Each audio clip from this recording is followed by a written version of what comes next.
your team that you have surrounded yourself for the shows, how involved are you actually in the storylines and the booking and all that? I let the booker do his thing, unless I see something that I don't like, then I open my mouth.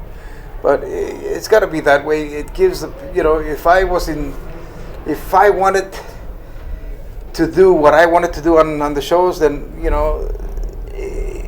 you kind of will lose that aspect of freshness. In other words, in the old territory days, for example, you'd have a booker that will come in and work your territory, your part of the promotion, for a year, 2 years, maybe 3 years, depending, and then you kind of send him somewhere else, and you bring somebody else in.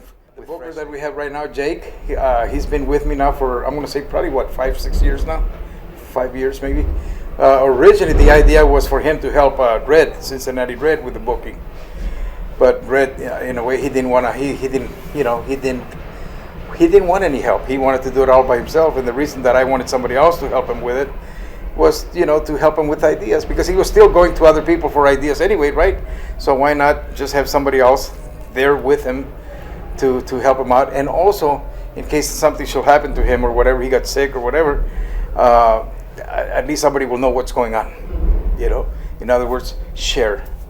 So has there been any stories or any characters that you just said, no, I don't want that? Oh, absolutely, yeah. Anything you can share a story? I think Jake wanted to call Adrian, what the hell, the hunchback, or for some hunchback gimmick, and I said, no way, the kid's too young for something like that, So I definitely, I am very proud that we have lasted this long. And everything that I do it for the sake of, I'm gonna, quite honestly, I'm gonna say, I used to do a lot what I do for our boys, which I still do, but now I'm doing it a lot more for our fans.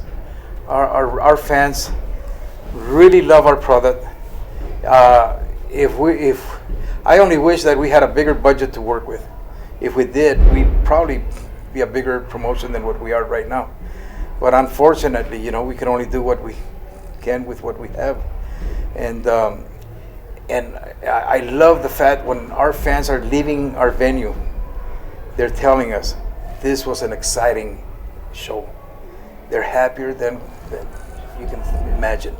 And that makes me proud. It makes me very, very proud.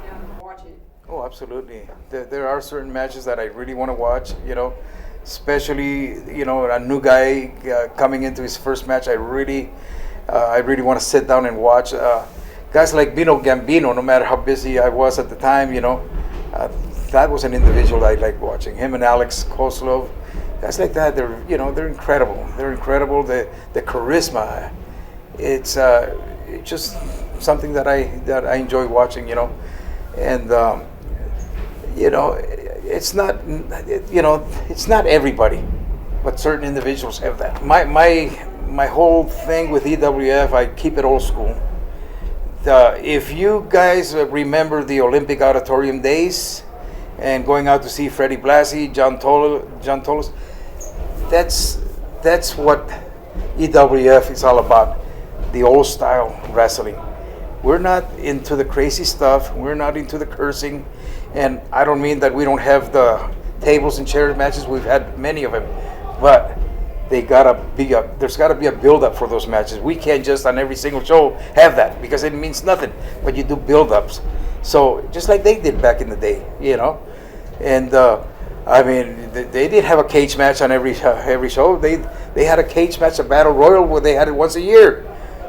Cage matches, they build up tremendously between two opponents until they blew it off on a cage match. And then that's what's wrong with our wrestling nowadays in some of the other promotions, that they want to give the fans too much too soon. For you to have the Goliath Battle Royal, because you guys started putting this in a few years ago. Yeah. How important is it to have it on the anniversary show? Well, we've had it on our anniversary shows, and the reason was because without Goliath, I won't be here doing what I'm doing. Without Goliath, a lot of guys won't be in the business, because it was, even though Juan and myself were his very first students, I mean, he trained. We helped him train so many others, and so many others underneath myself. And then some of my students have moved on to train other people, like guys like Tom Howard, for example, you know, who was one of my boys way back in the day, and he went up and became the head trainer at UPW. He's the one that trained Cena, you know.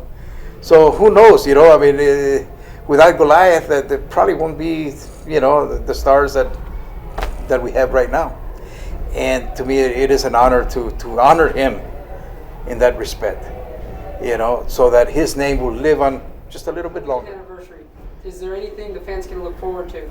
Well, they can look forward to actually seeing Melina in the building, and getting, you know, taking pictures with her, getting her autograph.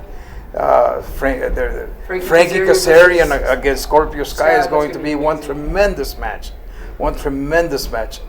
And really, and a lot of the fans are already calling me and telling me that they're looking forward to that match at this time. Having Bobby Bradley, who was one of the guys that I trained for Goliath way back in the day, and he was a high flyer. He was our first EWF champion as well, and it's going to be good to see him in the building. You know, a little older now, hopefully a little wiser. I don't know, but there's a guy that could have made it, but I believe that Bobby, you know, probably didn't have his head together properly. You know, because he made a lot of mistakes and lost a lot of opportunities in making it big in wrestling, you know. May 6th, you do have the Man in Black versus Andy Brown. Andy Brown coming from the school. How proud are you of his growth and where he's been? I'm very proud of his growth. I mean, Andy Brown is a tremendous wrestler, and I believe he's got his hands full with the Man in Black. But hey, we'll see what happens, though. You know, I think, you know, I'm keeping my fingers crossed that he'll pull a miracle and beat this guy once and for all, and become the champion. EWF Arena, it's going to be a tremendous night. Our 20th anniversary.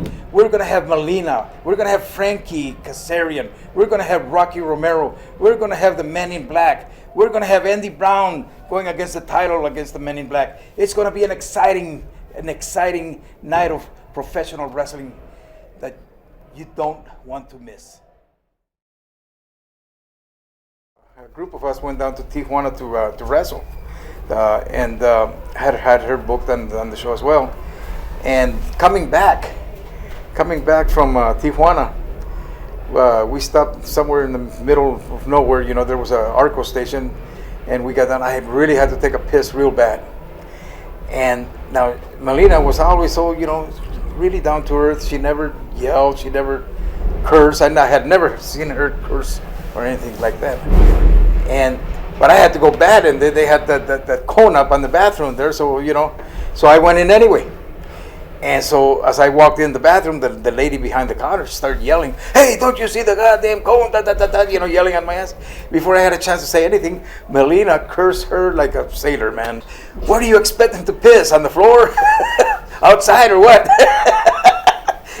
That kind of shocked me. I've never heard Melina say anything like that, or you know. I'm guessing you went to the bathroom. I went anyway, brother. That woman wasn't going to stop me. Frankie Kazarian. Frankie Kazarian. I remember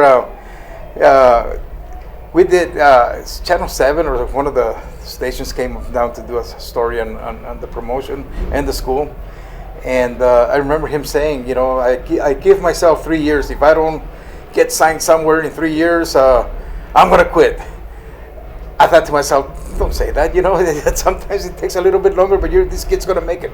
Yeah, I knew he had the heart to make it. He had the ability, and I knew he was going to make it, but, you know, I think he was just overthinking. Rocky Romero, wow, man.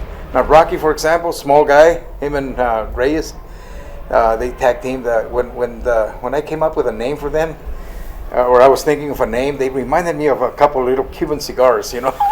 So I called them Los Cubanitos. And then the name Rocky Romero, I don't know, RR, you know. And then I was thinking, what can we name Reyes, Ricky Reyes, you know? Well, you know, thinking again about Cubanitos, well, I was thinking of Ricky Ricardo. So Ricky Reyes, his last name was first name I think is Reyes. His name is Reyes, and so then because Nunez will be his last name, so Reyes I think is his first name. So we named him Ricky Reyes, Rocky Romero, R. Richie Slade, another one. He's got a lot of potential. He works at a lot of the other promotions as well, and wherever he goes, he's being used wisely, And even though he's got a small size on him, he's a tremendous wrestler. Andy Brown, I think he's gonna make it in this business, man. He really has a lot of potential, a lot of heart, a lot of fire, a lot of charisma. He just needs to find himself. He needs to just dedicate a little bit more into getting himself out of here, out of California.